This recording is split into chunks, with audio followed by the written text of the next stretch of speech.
تو بھائی آج آپ کو میری اور اپنی اور تمام مسلمانوں کی امی سیدہ طاہرہ مطہرہ صدیقہ صدیق کی بیٹی عائشہ رضی اللہ تعالی عنہا کی تطہیر، پاکیزگی اور تقدیس قرآن اور حدیث سے صراحتاً وضاحتاً ڈھنکے کی چوٹ پر کھلم کھلا بیان کرنا ہے،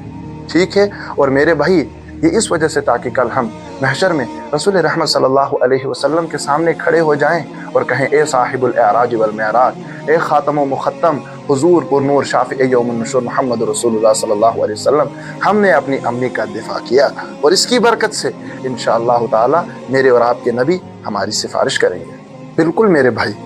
آپ نے جو بات کہی ہے نا، اس بات کے بارے میں بھی اسی وقت سے سوچ رہا ہوں جب سے اہل تشیع نے اسی محرم کے مہینے میں بڈگام کے اندر حضرت عائشہ رضی اللہ تعالی عنہا پر پتہ نہیں کیا کیا کامنٹ کیے، اللہ حفاظت فرمائے۔ تبھی سے میں نے ارادہ کیا تھا انشاءاللہ تعالی ضرور میں اس پر ویڈیو بناؤں گا، اور اللہ تعالیٰ نے مجھے یہ موقع عنایت فرمایا۔ لہٰذا میں کہتا ہوں ہر اس مسلمان کے لیے جو قرآن پر ایمان رکھتا ہے، نبی صلی اللہ علیہ وسلم کی اتھینٹک حدیثوں کو جانتا ہے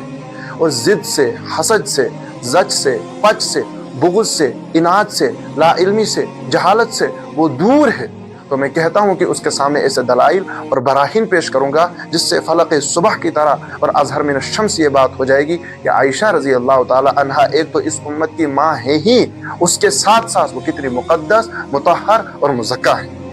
اور وہاں پر یہ بات بھی واضح ہو جائے گی کہ حسینیت کا کردار گالیاں دینا نہیں ہے، حسینیت کا کردار ہے نیکی کو پیش کرنا۔ اسی لیے میں کہتا ہوں حسینیت کا راستہ کردار کا راستہ ہے، حسینیت کا راستہ کردار کا راستہ ہے، گفتار کی غلاظت بد زبانی کا نہیں، گفتار کی غلاظت بد زبانی کا نہیں۔ چراغ مصطفیٰ سے روشن ہو جن کے دل اور دماغ،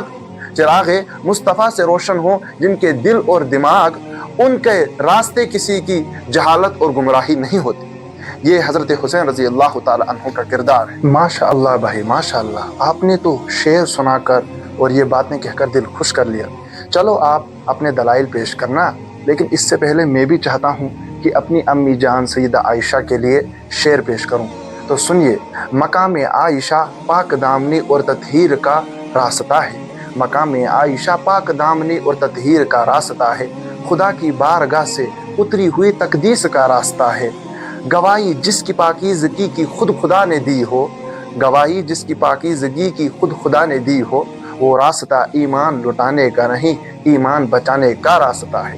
تو چلیے میرے بھائی، میں آپ کو دلائل دیتا ہوں قرآن اور حدیث سے۔ سب سے پہلے مقدم قرآن ہے، لہٰذا میں آپ کے سامنے دلائل پیش کروں گا قرآن سے اور حدیثوں سے۔ امی عائشہ صدیقہ صدیق کی بیٹی کے بارے میں قرآن کیا کہتا ہے؟ النبی اولیٰ بالمؤمنین من انفسہم، نبی صلی اللہ علیہ وسلم مسلمانوں پر ان کی جانوں سے زیادہ حق رکھتے ہیں۔ اور اللہ تعالیٰ آگے کیا فرماتے ہیں؟ وَأَزْوَاجُهُ أُمَّهَاتُهُمْ، اور نبی صلی اللہ علیہ وسلم کے ازواج مطہرہ اس امت کی مائیں ہیں، مسلمانوں کی مائیں ہیں۔ اب ایک بندہ کہتا ہے کہ میں امی عائشہ کو ماں نہیں مانتا، میں نے اس سے کہا تو مان یا نہ مان، میں نے کہا ہے کہ امی عائشہ رضی اللہ تعالی عنہا مسلمانوں کی ماں ہے، اور جو قرآن کی اس آیت پر ایمان رکھتا ہو وہ امی عائشہ رضی اللہ تعالی عنہا کو ماں مانے گا، جو انکار کرتا ہو وہ ماں مانے یا نہ مانے، ہمیں اس سے فرق نہیں پڑتا۔ اللہ نے امی کی پاکیزگی اور امی کا اس امت کا ماں ہونا، مسلمانوں کی ماں ہونے کو اتنا مؤکد کر دیا کہ دوسری آیت میں فرمایا وَمَا كَانَ لَكُمْ أَن تُؤْذُوا رَسُولَ اللَّهِ وَلَا أَن تَنكِحُوا أَزْوَاجَهُ مِن بَعْدِهِ أَبَدًا، تمہارے لیے یہ بات جائز نہیں ہے کہ تم رسول رحمت صلی اللہ علیہ وسلم کو تکلیف پہنچاؤ، اور نہ ہی یہ بات جائز ہے کہ حضور صلی اللہ علیہ وسلم کی وفات کے بعد ان کی ازواج سے نکاح کرو۔ اللہ اکبر، خالق دو جہاں نے امت کی ماں کا کردار واضح طور پر اس آیت کے اندر بتا دیا تاکہ کسی کے ذہن میں خلجان ہی کوئی باقی نہ رہے۔ امی عائشہ اس امت کی ماں ہے، یہی وہ صدیقہ صدیق کی بیٹی ہے، یہی وہ طاہرہ مزکہ ہے جس کے بارے میں سورۃ النور کی 10 آیات نازل ہوتی ہیں۔ واقعہ افک مشہور ہے، امی عائشہ ایک مہینے تک پریشان، رسول رحمت صلی اللہ علیہ وسلم پریشان، عبداللہ بن ابی ابن سلول جیسے منافقین جو تب بھی موجود تھے اب بھی موجود ہیں، پروپوگنڈا کر رہے ہیں، چہل گوئیاں کر رہے ہیں۔ جب آیات نازل ہو رہی ہیں اللہ کے نبی صلی اللہ علیہ وسلم پر سورۃ النور کی 10 آیات میں کچھ تلاوت کرتا ہوں، ان کا خلاصہ پیش کرتا ہوں۔ وَلَوْلَا فَضْلُ اللَّهِ عَلَيْكُمْ